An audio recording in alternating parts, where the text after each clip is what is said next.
निकाल केलेला 3000 रुपयाची पुस्तक त्याची त्याला दुसऱ्याला देऊ नको म्हणलं तुम्ही त्याला दिले काय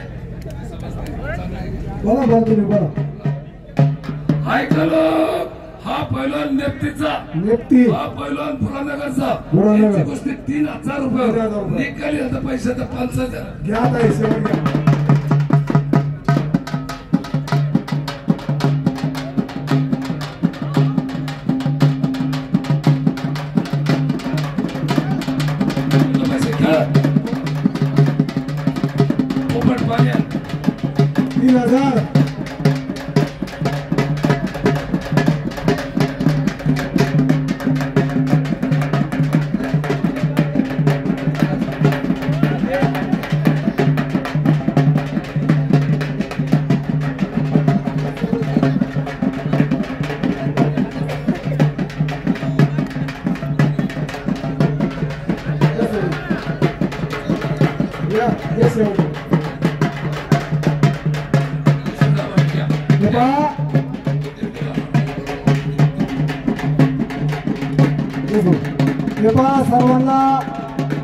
सर्वांना